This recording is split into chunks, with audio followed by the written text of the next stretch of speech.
Hello दोस्तों, कैसे हैं आप लोग। उम्मीद करते हैं अच्छे होंगे और आप अपने पढ़ाई को बेहतर तरीके से कर रहे होंगे। तो दोस्तों, फिर से उसी अंदाज में हम क्लास 6 का ज्योग्राफी का आज 5वां चैप्टर पढ़ने वाले हैं। इससे पहले चैप्टर 1, 2 और 3, 4 को पढ़ चुके हैं। अगर आप लोग ये चारों वीडियो नहीं देखे हैं तो प्लीज़ मेरे चैनल में जाके प्ले लिस्ट में जाके ये चारों वीडियो देख सकते हैं।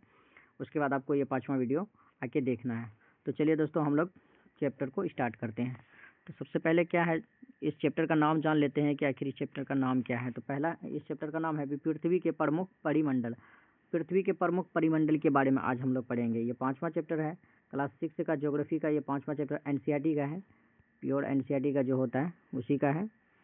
और ये चैप्टर का नाम है पृथ्वी के प्रमुख परिमंडल, और इस परिमंडल के बारे में आज हम लोग पढ़ने वाले हैं।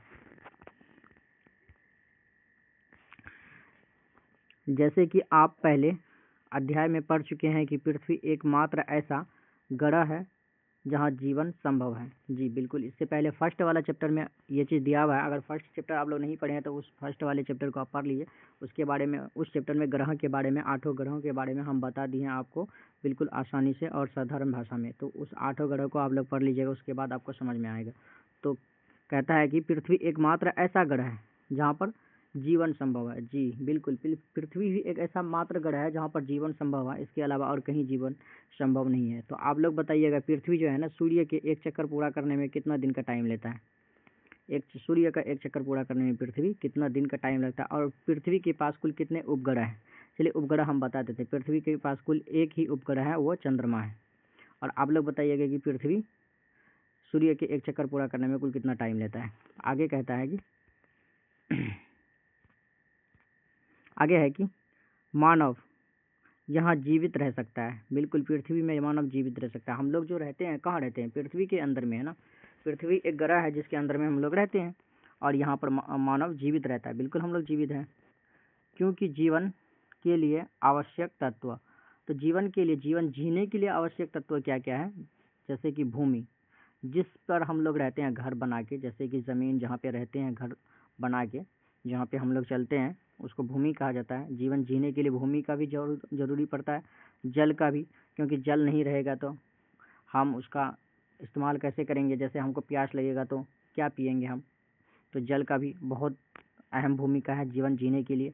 तथा हवा, जी ऑक्सीजन का भी बहुत ज़्यादा अति आवश्यक है, क्योंकि ऑक्सीजन नहीं लेंगे हम तो जी नहीं पाएंगे, सांस नहीं ले पाएंगे तो मर जाएंगे।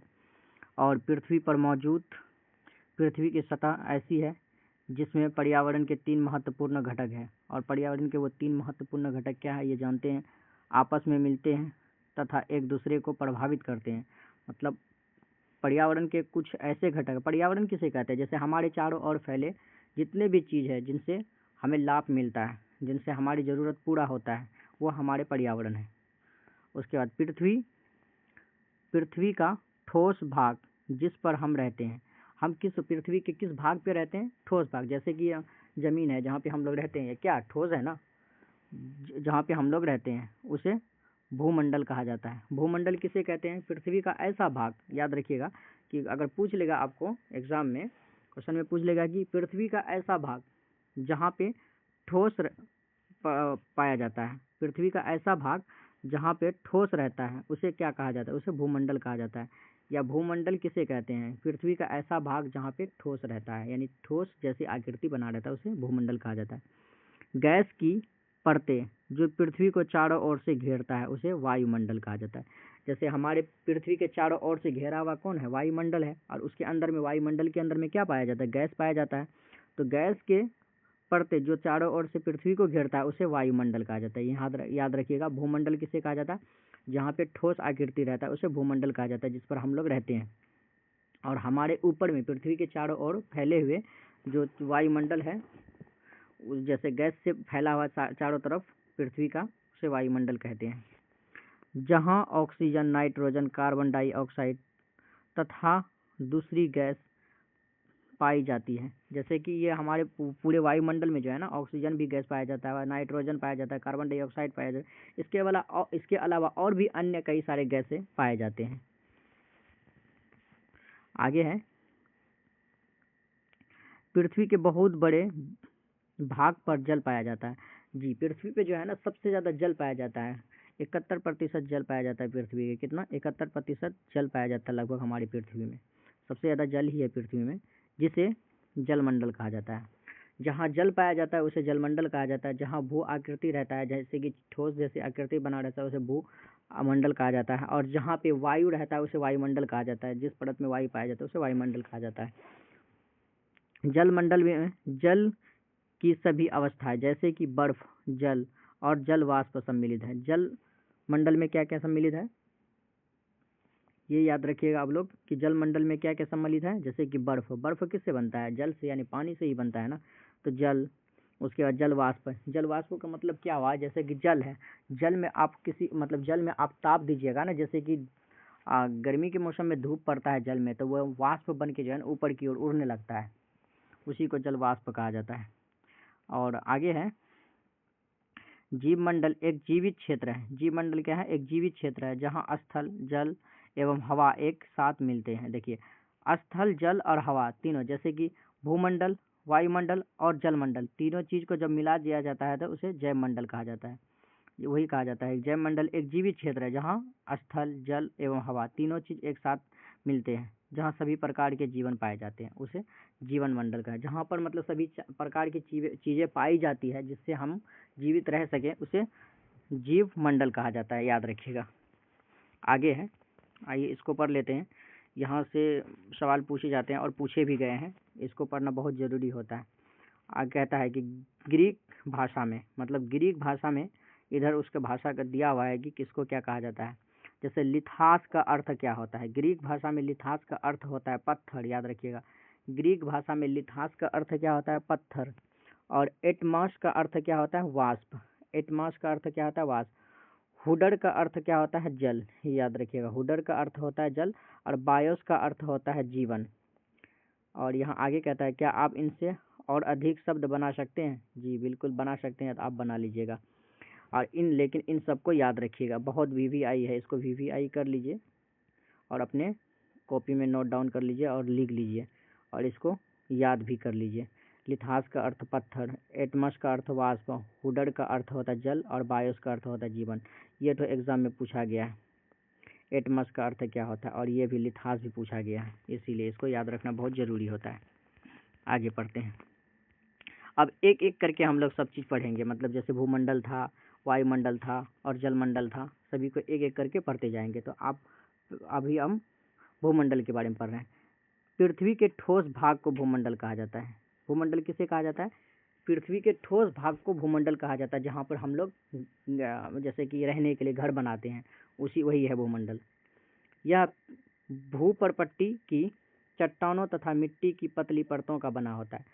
भूमंडल किसका बना होता है? भूपर्पट्टी की चट्टान और मिट्टी की पतली परतों का बना होता है। जैसे भूमंडल में बहुत बड़े बड़े चट्टान आता है ना, पर्वत जिसे कहा जाता है, होता है ना, वही भूमंडल है। और ये भूमंडल बना होता है चट्टान और मिट्टी के पतली परतों से बना होता है, जिसमें जीवों के लिए पोषक तत्व पाए जाते हैं। बिल्कुल, जहाँ पे हम लोगों के लिए पोषक तत्व भी पाए जाते हैं। और आगे कहता है पृथ्वी की सतह को दो मुख्य भागों में बांटा जा सकता है, और वो दो मुख्य भाग क्या है आइए जानते हैं।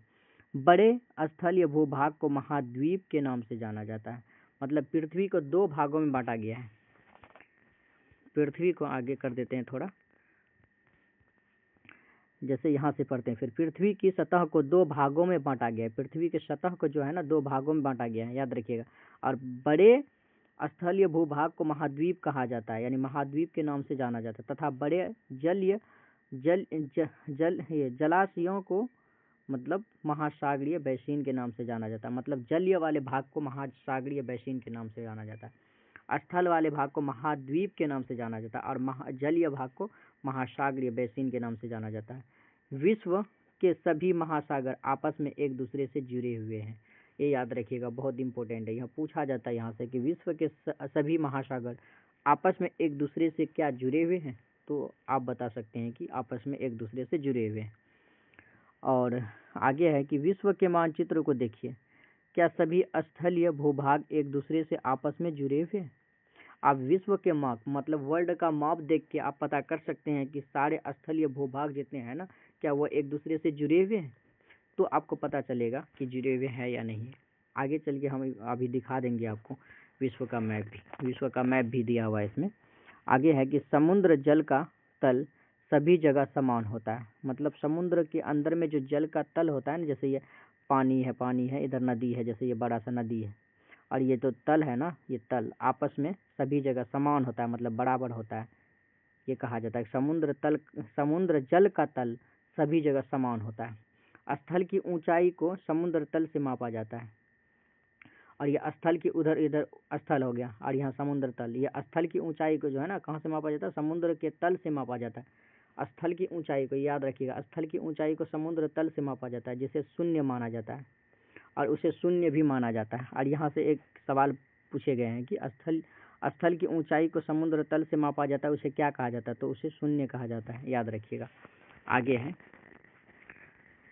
जैसे कि यहाँ देख सकते हैं, ये आपका वर्ल्ड का मैप हो गया। ये थोड़ा उल्टा हो गया है क्योंकि बुक में इसी तरह से दिया हुआ था ना, इस वजह से। आइए थोड़ा थोड़ा करके हम इसको देख लेते हैं।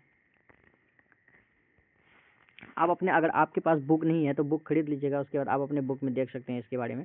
जैसे दोस्तों देख सकते हैं, ये प्रशांत महासागर है, ये महासागर है, ये मतलब ये प्रशांत महासागर है, और ये अटलांटिक महासागर है, और उसके बाद ये उत्तरी अमेरिका है, और ये दक्षिणी अमेरिका है।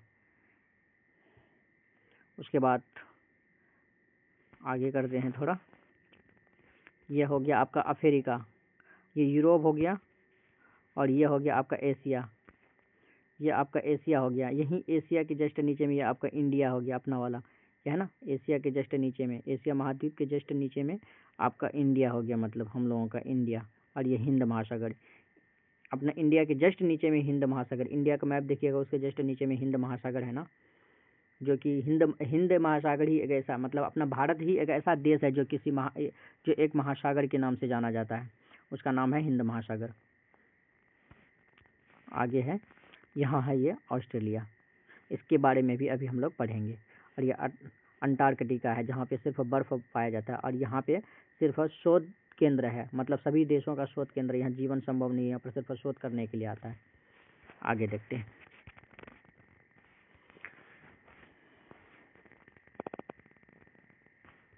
आगे है कि विश्व का सबसे ऊंचा शिखर माउंट एवरेस्ट समुद्र तल से 8848 मीटर ऊंचा है।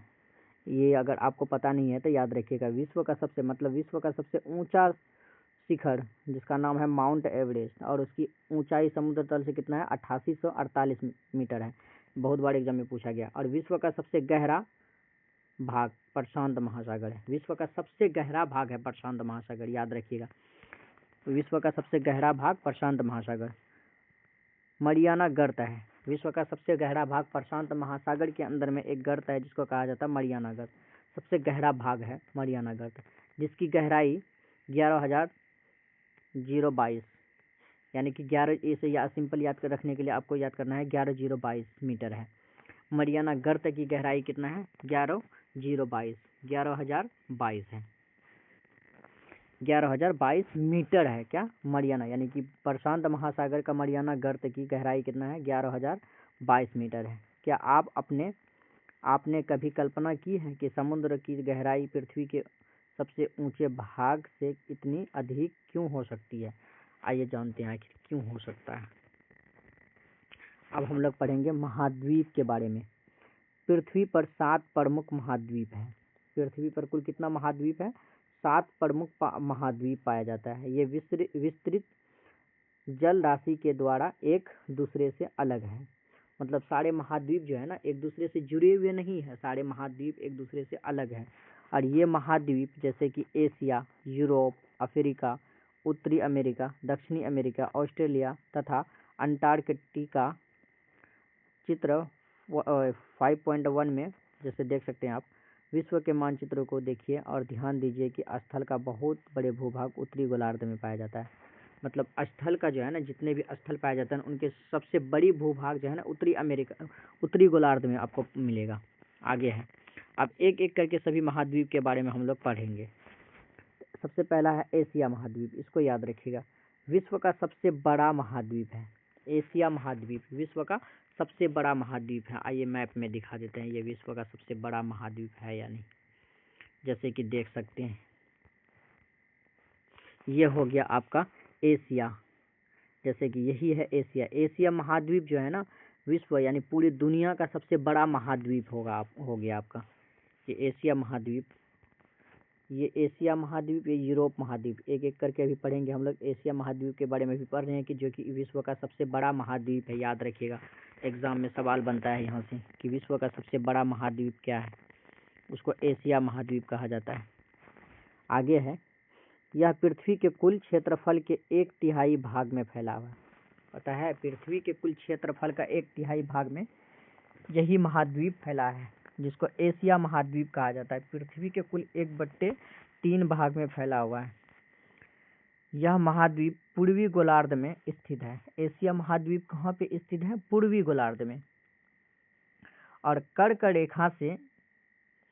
रेखा इस महाद्वीप से होकर गुजरती है। कर्क रेखा एशिया महाद्वीप से होकर गुजरती है। आइए दिखा देते हैं आपको, कर्क रेखा एशिया महाद्वीप से गुजरता है या नहीं, याद रखिएगा।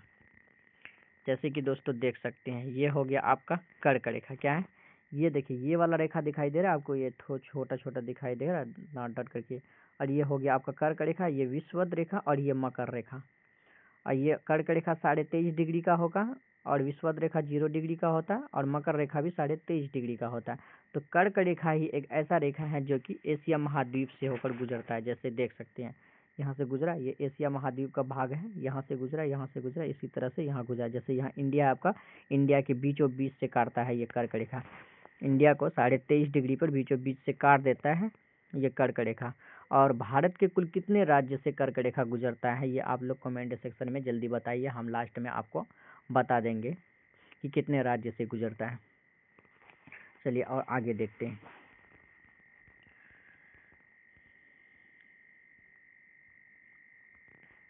आगे है, पूर्वी गोलार्ध में स्थित है। कर्क रेखा इस महाद्वीप से होकर गुजरती है। एशिया के पश्चिम में यूरल पर्वत है, जो इसे यूरोप से अलग करता है। आइए ये भी देख लेते हैं। चित्र के माध्यम से देखने से जो है ना, आपको जल्दी याद होगा। और आप बुक ले लीजिएगा, बहुत अच्छा रहेगा, आपको याद करने में आसान होगा। जैसे कि देख सकते हैं, ये आपका हो गया एशिया महाद्वीप, ये हो गया आपका यूरोप महाद्वीप। ये एशिया महाद्वीप और यूरोप महाद्वीप के बीच में एक पर्वत है जिसको यूरल पर्वत कहा जाता है। ये पूछा जाता है, बहुत बार पूछा गया है कि एशिया और यूरोप महाद्वीप को कौन सा पर्वत अलग करता है, तो यूरल पर्वत। कौन सा? यूरल पर्वत। एशिया और यूरोप महाद्वीप के बीच में एक पर्वत है जिसका नाम है यूरल पर्वत, याद रखिएगा। आगे देखते हैं हम लोग। आगे है कि यूरोप एवं एशिया के संयुक्त भूभाग को यूरेशिया यानी यूरोप प्लस एशिया कहा जाता है। क्या कहा जाता है? एशिया के संयुक्त भूभाग को यूरेशिया कहा जाता है। क्या? यूरेशिया कहा जाता है। जैसे कि यूरोप प्लस एशिया मिल के बना है यूरेशिया। आगे देखते हैं हम लोग दूसरा महाद्वीप के बारे में। अब देखेंगे हम लोग यूरोप महाद्वीप के बारे में। अगला महाद्वीप कौन सा है? यूरोप महाद्वीप। एशिया से बहुत छोटा है। यूरोप महाद्वीप ये जो है ना, एशिया से बहुत छोटा है। यह महाद्वीप एशिया के पश्चिम में स्थित है। अभी दिखा देंगे आपको कैसे पश्चिम में स्थित है। आर्कटिक विड्थ इससे होकर गुजरता है। आइए दिखाते हैं। एशिया महाद्वीप जो है ना, ये यूरोप महाद्वीप एशिया से बहुत छोटा है, और ये एशिया महाद्वीप जो है, यूरोप महाद्वीप जो है एशिया महाद्वीप के पश्चिम में स्थित है। आइए देखते हैं चित्र के माध्यम से। जैसे कि देख सकते हैं, ये हो गया आपका एशिया महाद्वीप जो कि सबसे बड़ा महाद्वीप है, और ये हो गया आपका यूरोप महाद्वीप। कौन सा? यूरोप महाद्वीप। जैसे एशिया महाद्वीप ये हो गया आपका उत्तर, ये दक्षिण, ये पूरब और ये पश्चिम। देखिए एशिया महाद्वीप के पश्चिम में स्थित है ना यूरोप महाद्वीप, देख सकते हैं चित्र के माध्यम से। ये यूरोप हुआ आपका, ये पश्चिम में स्थित है ना, और ये आपका हो गया आर्कटिक महासागर, और इस यूरोप महाद्वीप से होकर गुजरता है आर्कटिक महासागर, ये भी याद रखिएगा। अगला है कि कहाँ पर पढ़े? यहाँ तक पढ़े। और यह 3 तरह से जल से घिरा हुआ है। यूरोप महाद्वीप क्या है? 3 तरह से जल से घिरा हुआ है। सवाल पूछेगा आपके, वह कौन सा महाद्वीप है जो तीनों तरफ से जल से घिरा हुआ है? आइए देखते हैं कैसे जल से घिरा हुआ है। जैसे कि दोस्तों देख सकते हैं, इधर भी जल है इसका, इधर भी जल है इसका, और इधर भी जल है इसका, और इधर सिर्फ स्थल है जो कि यूरोप से जुड़ा हुआ है। मतलब तीनों तरफ से ये जल से घिरा हुआ है। एक ऐसा महाद्वीप जो तीनों तरफ से जल से घिरा हुआ, उसे क्या कहते हैं? उसे यूरोप महाद्वीप कहा जाता है, याद रखिएगा।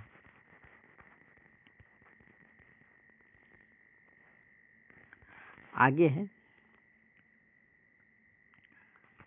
कहाँ क्या, इधर यूरोप महाद्वीप पर है, हाँ इधर आ गया, जो तीनों तरफ से जल से घिरा है। विश्व के मानचित्र को देखिए और इसकी स्थिति का पता लगे। जैसे हम लोग देख लिया, अभी दिखा दिया हम आपको मानचित्र में भी। अगला महाद्वीप है अफ्रीका महाद्वीप। कौन सा महाद्वीप? अफ्रीका। अफ्रीका महाद्वीप एशिया के बाद विश्व का दूसरा सबसे बड़ा महाद्वीप कौन सा है? अफ्रीका महाद्वीप एशिया के बाद विश्व का सबसे दूसरा महाद्वीप है। विश्व का सबसे बड़ा दूसरा नंबर का महाद्वीप कौन सा है? अफ्रीका महाद्वीप। और विश्व का सबसे बड़ा महाद्वीप कौन सा है? एशिया, याद रखिएगा। विषुवत विदित या 0 डिग्री अक्षांश इस महाद्वीप के लगभग मध्य से होकर गुजरती है। बिल्कुल गुजरती है। आइए अभी दिखा देंगे हमको, अभी दिखा देंगे हम आपको। अफ्रीका का बहुत बड़ा भाग उत्तरी गोलार्ध में स्थित है। ये जो अफ्रीका जो महाद्वीप है ना, इसका बहुत सबसे ज़्यादा भाग जो है ना उत्तरी गोलार्ध में स्थित है। 5.5 मतलब 5.1 को देखिए, आप पाएंगे कि यही एक ऐसा महाद्वीप है, मतलब यही एक ऐसा महाद्वीप है जिससे होकर कर्क रेखा, विषुवत रेखा और मकर रेखा तीनों रेखा गुजरती है। आइए देखते हैं आखिर कैसे गुजरती है। जैसे कि दोस्तों देख सकते हैं आप चित्र में अच्छे तरीके से, यह हो गया आपका अफ्रीका महाद्वीप। कौन सा? अफ्रीका महाद्वीप। यही एक ऐसा महाद्वीप है जिससे कर्क रेखा भी, विषुवत रेखा भी और मकर रेखा भी, जैसे देख सकते हैं ये कर्क रेखा गुजरा है इसके ऊपर से यानी उत्तरी भाग से, और ये विषुवत रेखा गुजर रहा है इसके बीचों बीच से, और ये मकर रेखा गुजर रहा है इसके दक्षिणी भाग से। वही कहा जाता है, ये क्वेश्चन में पूछा जाता है ऐसा कौन सा महाद्वीप है जिससे तीनों रेखा जैसे कर्क रेखा, विषुवत रेखा और मकर रेखा गुजरता है, तो वो एक अफ्रीका महाद्वीप है। और ये अफ्रीका महाद्वीप विश्व का दूसरा सबसे बड़ा महाद्वीप है, ये भी याद रखिएगा। चलिए आगे देखते हैं।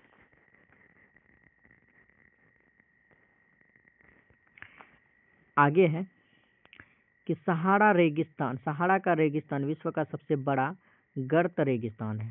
सहारा रेगिस्तान जो है ना, वो दुनिया का सबसे बड़ा गर्त रेगिस्तान है। आगे है जो कि अफ्रीका में स्थित है। सहारा रेगिस्तान कहाँ पे स्थित है? अफ्रीका महाद्वीप के ही अंदर में स्थित है। आइए देख लेते हैं इसको भी, जो कि सबसे बड़ा गर्त महाद्वीप ये। आइए देखते हैं रेगिस्तान है, यहाँ देखिए, जैसे कि ये देखिए सहारा रेगिस्तान, सहारा मरुस्थल आपको दिखाई देगा। सहारा मरुस्थल विश्व का सबसे बड़ा मरुस्थल है जिसको कहा जाता है सहारा मरुस्थल, और ये कहाँ है? अफ्रीका में है। आप लोग अपने बुक में भी देख सकते हैं, अगर आपके पास बुक है तो अच्छे तरीके से दिखाई देगा आपको। उसके बाद नील नदी, यहाँ देखिए जैसे नील नदी भी अफ्रीका महाद्वीप के अंदर में है। आइए आगे पढ़ते हैं, उसके बाद फिर देखेंगे हम लोग।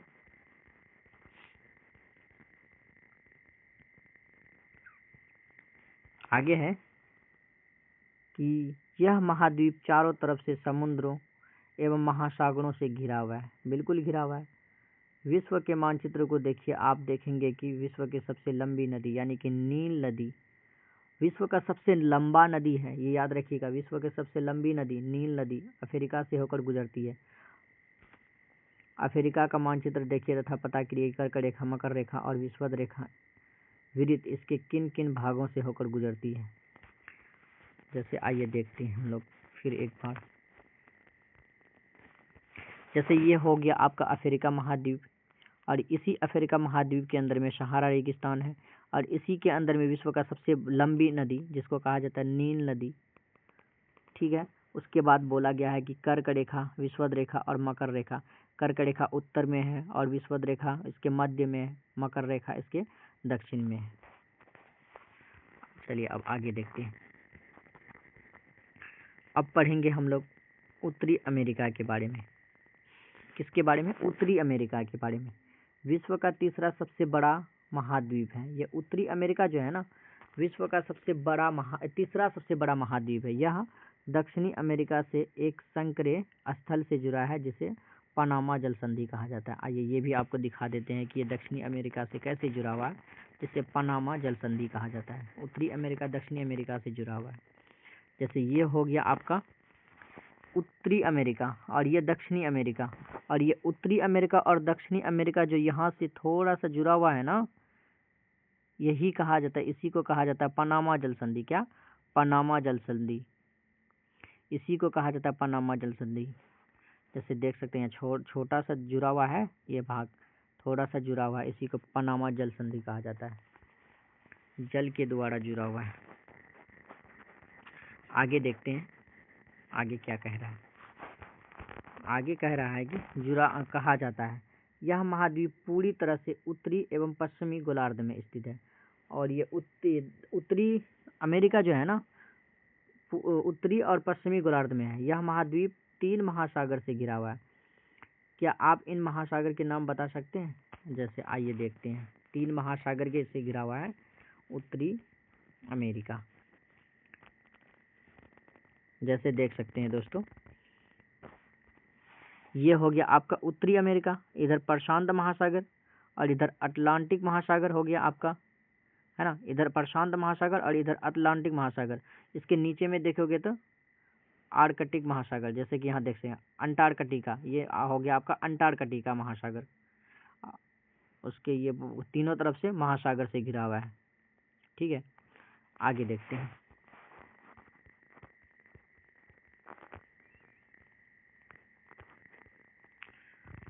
आगे है दक्षिणी अमेरिका।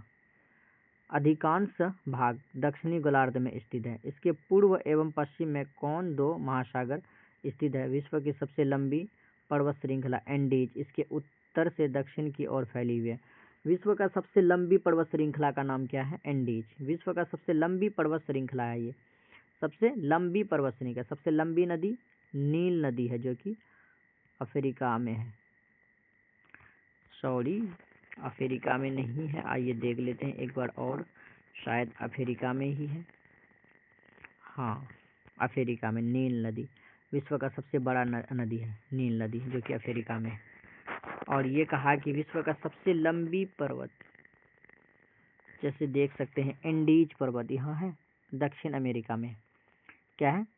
विश्व का सबसे लंबी पर्वत श्रृंखला जिसको कहा जाता है एंडीज, कहाँ है? दक्षिण अमेरिका में है एंडीज पर्वत श्रृंखला। आगे देखते हैं और आगे क्या कह रहा है। आगे है कि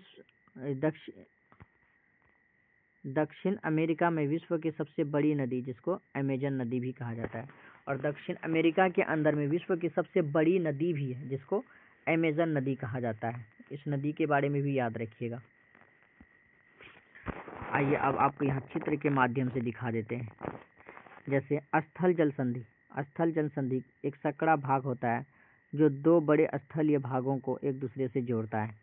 जैसे यहाँ देख लीजिए, यहाँ स्थल जल संधि है, मतलब एक दूसरे से जुड़ा हुआ है। ये इधर पूरी तरह से पानी ही पानी है, और यहाँ से थोड़ा सा भाग, जैसे देख सकते हैं यहाँ तीर दे के निशान किया हुआ है, और यहाँ से देखिए थोड़ा सा भाग जुड़ा हुआ है, जो कि ये उत्तरी अमेरिका हो गया आपका, ये दक्षिणी अमेरिका, और ये स्थल जल संधि से जुड़ा हुआ है।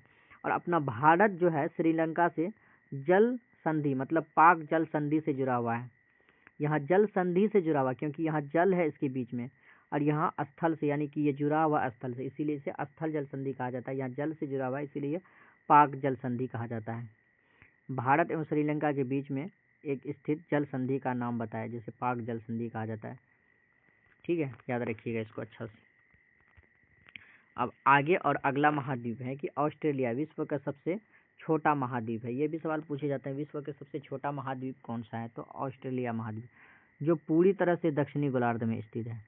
यह चारों तरफ महासागर तथा समुद्रों से घिरा हुआ है। इसे द्वीप या महाद्वीप कहा जाता है। अगला महाद्वीप है अंटार्कटिका। अंटार्कटिका एक बहुत बड़ा महाद्वीप है जो दक्षिणी गोलार्ध में स्थित है। दक्षिणी ध्रुव इस महाद्वीप के मध्य में स्थित है। दक्षिणी जो ध्रुव होता है ना, वो इस महाद्वीप के मध्य में स्थित है। चूँकि यह दक्षिणी ध्रुव क्षेत्र में स्थित है, इसलिए यह हमेशा मोटी बर्फ की परतों से ढका हुआ है। तो क्योंकि ध्रुव पर हमेशा बर्फ ही होता है, इसीलिए यहाँ किसी भी प्रकार का स्थानीय मानव निवास नहीं कर सकता है। एक ऐसा यही महाद्वीप है जहाँ पर मानव निवास नहीं कर सकता है। बहुत से देशों के शोध केंद्र है यहाँ पे स्थित है, मतलब बहुत सारे देशों का जो है ना शोध केंद्र यहीं पर, मतलब कोई चीज़ का बनाना होता है ना, यहीं पर शोध करना होता है, यहीं इसी अंटार्कटिका में आके करता है। भारत के भी शोध स्थान यहाँ है, इनके नाम है मैत्री और भर्ती।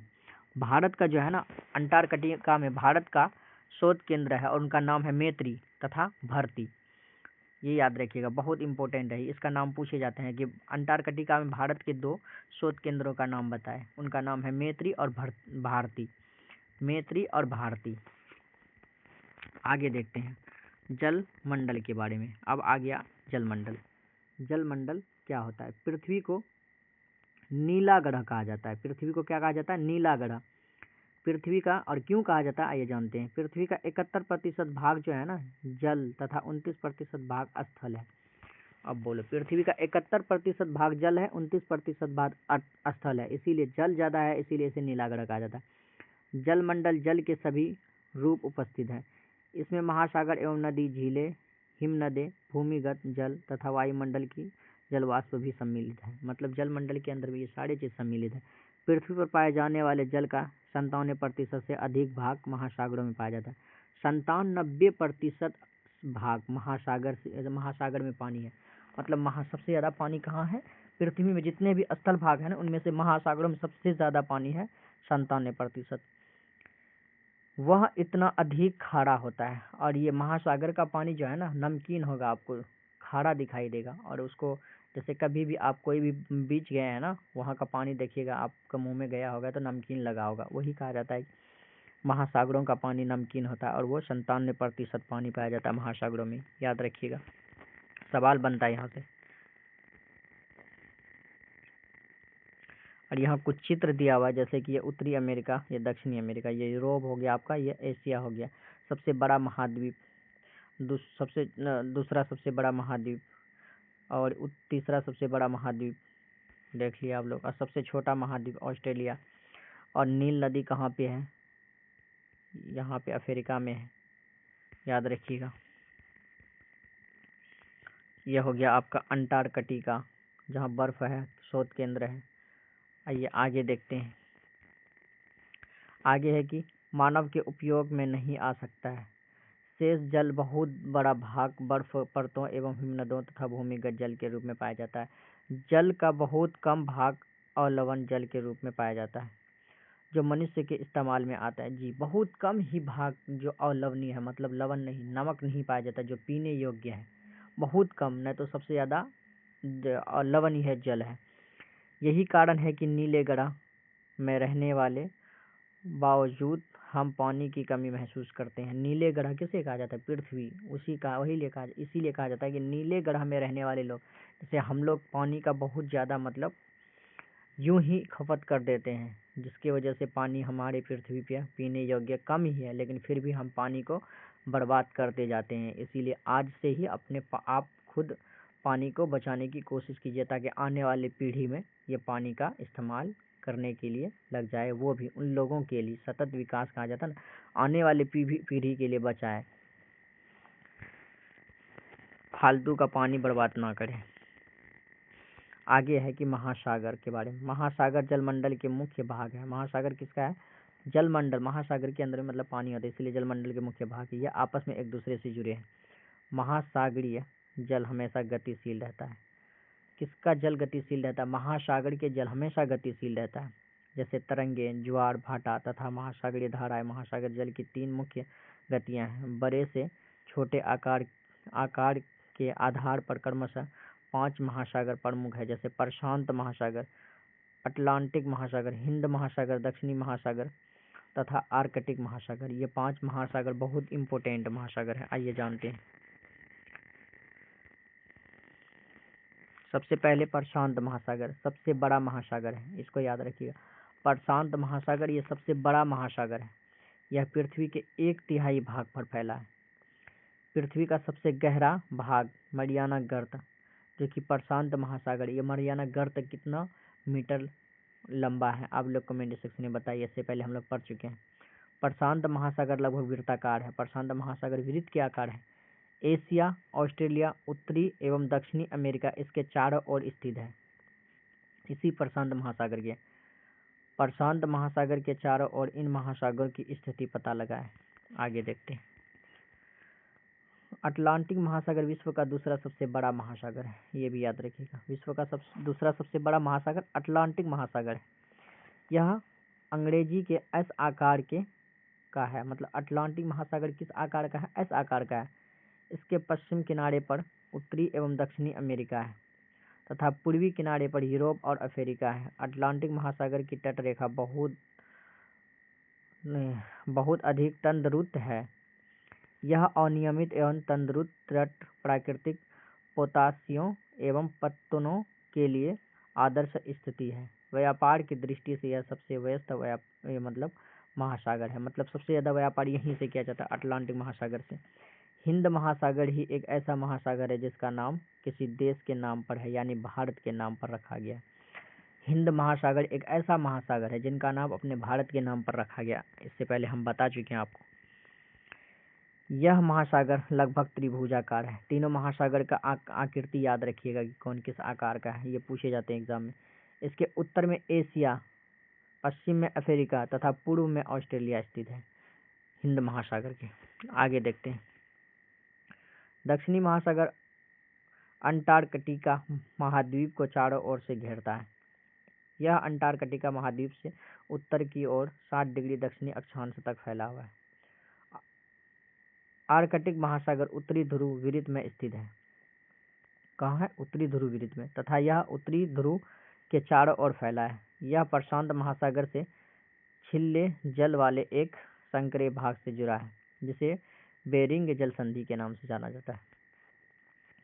यह उत्तरी अमेरिका के उत्तरी तटों तथा यूरेशिया से घिरा है। आगे देखते हैं। आइए अब आगे हम लोग सभी मंडल के बारे में पढ़ेंगे। जैसे आइए सबसे पहले यहाँ पे हम लोग देख लेते हैं इसी चित्र में, उसके बाद फिर पढ़ेंगे।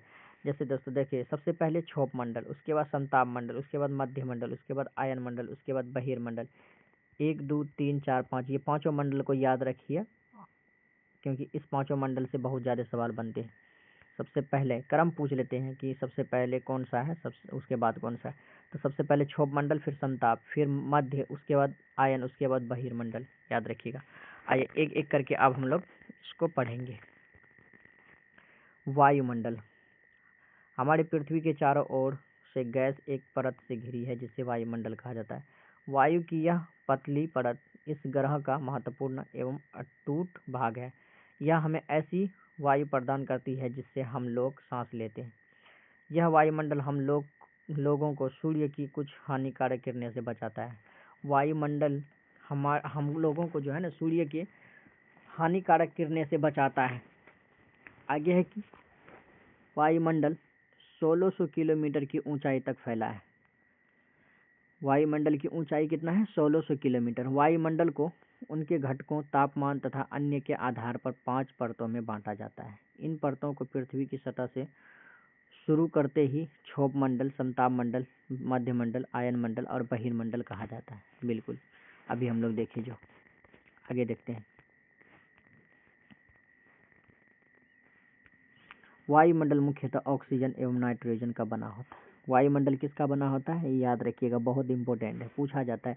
वायुमंडल किसका बना? ऑक्सीजन और नाइट्रोजन का बना है, जो साफ तथा शुष्क हवा का 99% भाग है। वायुमंडल जो है ना, साफ और शुष्क हवा का 99% बना है। आयतन के अनुसार नाइट्रोजन 78% है और ऑक्सीजन 21% तथा दूसरी अन्य गैस जैसे कार्बन डाइऑक्साइड और आर्गन इत्यादि ये 1% पाया जाता है। ऑक्सीजन सांस लेने के लिए आवश्यक है, जबकि नाइट्रोजन प्राणियों की वृद्धि के लिए आवश्यक है। ऑक्सीजन सांस लेने के लिए, नाइट्रोजन प्राणियों की वृद्धि के लिए। कार्बन डाइऑक्साइड यद्यपि बहुत कम मात्रा में है, लेकिन यह पृथ्वी के लिए आगे कर देते हैं थोड़ा सा, कहाँ गया? लेकिन यह पृथ्वी के लिए किधर गया? आवश्यक है। उसके बाद आवश्यक है कार्बन डाइऑक्साइड यद्यपि मात्रा में बहुत कम है, लेकिन यह पृथ्वी के द्वारा छोड़ी गई ऊष्मा को अवशोषित करती है, जिससे पृथ्वी गर्म रहती है। कार्बन डाइऑक्साइड अपने पृथ्वी को गर्म रखता है। अपनी पृथ्वी को गर्म रखता है कौन सा गैस? Carbon dioxide. याद रखिएगा, यह पौधे की वृद्धि के लिए भी आवश्यक है, कार्बन डाइऑक्साइड गैस। ऊंचाई के साथ साथ वायुमंडल की घनत्व में विभिन्नता आती है, यह घनत्व समुद्र तल से सबसे अधिक होता है तथा जैसे जैसे हम ऊपर की ओर जाते हैं तेजी के साथ घटता जाता है। जैसे जैसे हम ऊपर की ओर जाते हैं उसके साथ साथ घनत्व जो है ना घटते रहता है। आगे है, जब आप जानते हैं कि पहाड़ों पर पर्वतारोहियों को हवा के घनत्व में कमी होने के कारण सांस लेने में कठिनाई होता है। ऊंचाई पर सांस लेने के लिए उन्हें अपने साथ ऑक्सीजन यानी सिलेंडर लेकर जाना पड़ता है, क्योंकि जितना ज़्यादा ऊंचाई पर आप जाते रहिएगा तो वहाँ पर ऑक्सीजन की मात्रा घटती जाएगा। जैसे यहाँ देख सकते हैं आप, ये हो गया आपका वायुमंडल, ये हो गया आपका स्थल मंडल जहाँ घर बना हुआ है, और ये हो गया आपका जल मंडल जहाँ मछलियाँ रहती हैं, और ये वायुमंडल जहाँ ऑक्सीजन पाया जाता है, जहाँ से बारिश होता है। आगे देखते हैं, आगे है कि ऊपर की ओर जाते हैं तो तापमान घटता जाता है। ये याद रखिएगा, बहुत इंपॉर्टेंट पॉइंट। ऊपर की ओर जाने पर तापमान घटता है। वायुमंडल पृथ्वी पर दबाव डालता है। यह एक स्थान से दूसरे स्थान पर अलग अलग होता है। कुछ क्षेत्र में हम अधिक दाब महसूस होता है, जब कुछ क्षेत्रों में कम। वायु उच्च दाब से निम्न दाब की ओर बहती है। गतिशील वायु को पवन कहा जाता है। गतिशील वायु को ही पवन कहा जाता है। किसे कहा जाता है? गतिशील वायु को। जो वायु गतिशील होते हैं उसे पवन कहा जाता है, ये याद रखिएगा। अब पढ़ेंगे हम लोग जीव मंडल के बारे में। जीव मंडल स्थल, जल तथा हवा के बीच एक सीमित भाग है। यह वह भाग है जहाँ जीवन मौजूद है। यहाँ जीवों की बहुत सी प्रजातियां हैं, जो कि सूक्ष्म जीवों के तथा बैक्टीरिया से लेकर बड़े स्तनधारियों के आकार में पाई जाती है। मनुष्य सहित सभी प्राणी जीवित रहने के लिए एक दूसरे से तथा जीव मंडल से जुड़े हुए हैं। जीव मंडल के प्राणियों को मुख्यतः दो भागों में बांटा गया है, जंतु जगत और पादप जगत में। विभक्त किया गया जा सकता है। पृथ्वी के ये तीनों परिमंडल आपस में पारस्परिक क्रिया करते हैं तथा एक दूसरे को किसी न किसी रूप से प्रभावित करते हैं। उदाहरण के लिए लकड़ी तथा खेती के लिए वनों को काटा जाता है तो इससे ढलुआ भाग पर मिट्टी का कटाव तेजी से होने लगता है। ढलाव वाली भाग जो होता है ना, ढला हुआ, ये देखा होंगे आप लोग नदी के किनारे जो ढलान वाली भाग होता है ना, उसमें मिट्टी का कटाई ज़्यादा होता है। इसी प्रकार प्रकृति आपदा जैसे भूकंप से पृथ्वी की सतह में परिवर्तन होता जाता है। हाल ही में सुनामी के कारण अंडमान एवं निकोबार द्वीप समूह का कुछ भूभाग पानी में बिल्कुल डूब गया। उसे कहा जाता है इंदिरा पॉइंट, जो कि 2004 में डूबा गया था सुनामी आने के कारण। झीलों तथा नदियों में दूषित पदार्थों के प्रवाहित होने से उनका जल मानव के इस्तेमाल के लायक नहीं होता है। यह जल दूसरे जीवों को नुकसान पहुंचाता है, बिल्कुल पहुंचा सकता है। जो दूषित जल होता है वो नुकसान पहुंचाएगा। उद्योग, तापीय विद्युत संयंत्रों तथा गाड़ियों का उत्सर्जित पदार्थों वायु को प्रदूषित करता है। कार्बन डाइऑक्साइड वायु का एक महत्वपूर्ण घटक है, लेकिन कार्बन डाइऑक्साइड की मात्रा पृथ्वी के कारण पृथ्वी के तापमान में वृद्धि हो रही है। इसे भूमंडलीय तापन कहा जाता है। इसलिए भूमंडलीय, वायुमंडल तथा जलमंडल के बीच प्रकृति संतुलित बनाए रखने के लिए पृथ्वी के संसाधनों और सीमित उपयोग की आवश्यकता होती है। ये याद रखिएगा आप लोग, बहुत इम्पोर्टेंट है। तो दोस्तों ये चैप्टर ख़त्म हो चुका है। आइए थोड़ा सा इसका कुछ ऑब्जेक्टिव दिया हुआ है वो कर लेते हैं हम लोग। जैसे देख सकते हैं, पूछ रहा है कि कौन सी पर्वत श्रृंखला एशिया और यूरोप को अलग करता है। यहाँ से एक सवाल पूछा गया है कि एशिया और यूरोप को अलग करने वाले पर्वत को यूरोल पर्वत कहा जाता है। आगे है कि उत्तरी अमेरिका और दक्षिणी अमेरिका से कैसे जुड़ा हुआ है, स्थल संधि से या जल संधि से जुड़ा हुआ है। तो ये स्थल संधि से जुड़ा हुआ है, जल संधि से भारत और श्रीलंका जुड़ा हुआ है। आगे है कि वायुमंडल में किस गैस का प्रतिशत सार्वधिक है, सबसे ज़्यादा किस गैस का प्रतिशत है। तो सबसे ज़्यादा हमारे वायुमंडल में नाइट्रोजन गैस पाया जाता है कि 78%। कितना? 78%। ऑक्सीजन 21% और बाकी अन्य गैस 1%। ठीक है, याद रखिएगा। आगे है कि पृथ्वी का कौन सा भाग ठोस चट्टानों का बना होता है। तो पृथ्वी का जो भाग होता है ना, वो थल मंडल जिसको कहा जाता है स्थल मंडल, वायुमंडल तो वायु पाया जाता है, जल मंडल में पानी पाया जाता है, और ये थल मंडल होता है। और आगे है सबसे बड़ा महाद्वीप कौन सा है। तो सबसे बड़ा महाद्वीप आप लोगों को बताया गया है एशिया महाद्वीप है। दूसरा सबसे बड़ा महाद्वीप अफ्रीका है। सबसे छोटा महाद्वीप ऑस्ट्रेलिया है। तो आप लोग ये सारे क्वेश्चन को याद रखिएगा, और ताकि आपके एग्ज़ाम में हेल्प हो जाए। तो दोस्तों आपको वीडियो कैसा लगा? अगर वीडियो अच्छा लगा है तो प्लीज़ आप मेरे चैनल को सब्सक्राइब कर दीजिएगा, और कमेंट सेक्शन में ज़रूर बताइएगा आपको और किस टॉपिक में वीडियो चाहिए। और एनसीईआरटी का तो मैं 6 से लेकर 10th क्लास तक सारे चैप्टर को इसी तरह से मैं करा दूंगा। अगर और भी किसी टॉपिक पे वीडियो चाहिए तो आप लोग कमेंट सेक्शन में बता दीजिएगा। तो इससे पहले मैं आपको बताया हूँ कि कर्क रेखा भारत के कुल कितने राज्य से होकर गुजरता है। आइए मैं बता देता हूँ। कर्क रेखा जो है ना, भारत के कुल 8 राज्य से होकर गुजरता है। कितने? 8 राज्यों से होकर गुजरता है। कौन कौन से राज्य हैं आइए बता देते हैं। देखिए, पूरा नाम लिखेंगे तो हम यहाँ पे नहीं आटेगा, तो मैं आपको शॉर्टकट में उसके मतलब प्रतीक के अकॉर्डिंग इंग्लिश लेटर का इस्तेमाल कर लेते हैं। जैसे कि सबसे पहले गुजरात से गुजरता है कर्क रेखा। किससे? गुजरात से। उसके बाद राजस्थान से गुजरता है। उसके बाद मध्य प्रदेश से गुजरता है, एमपी। उसके बाद आपका ये कर्क रेखा छत्तीसगढ़ से गुजरता है। किससे? सॉरी, मिट जाता है सब। गुजरात, राजस्थान, मध्य प्रदेश, अबे यार क्या हो रहा है, गुजरात, राजस्थान, मध्य प्रदेश, छत्तीसगढ़। उसके बाद आपका छत्तीसगढ़, गुजरात, राजस्थान, मध्य प्रदेश, छत्तीसगढ़, झारखंड, पश्चिम बंगाल, त्रिपुरा, टी का इस्तेमाल कर लेते हैं, त्रिपुरा। उसके बाद आपका है मिजोरम। ये 8 राज्य ऐसे राज्य हैं जो कि कर्क रेखा से गुजरता है। कर्क रेखा इसी से गुजरता है जो कि भारत को बीचों बीच काटता है। गुजरात, राजस्थान, मध्य प्रदेश, छत्तीसगढ़, झारखंड, पश्चिम बंगाल, त्रिपुरा, मिजोरम। याद रखिएगा आसानी से। तो चलिए अब हम इस वीडियो को यहीं पे ख़त्म करते हैं। उसके बाद फिर इसका नेक्स्ट वीडियो आपको फिर नेक्स्ट दिन मिलेगा। तब तक के लिए जय हिंद, जय भारत।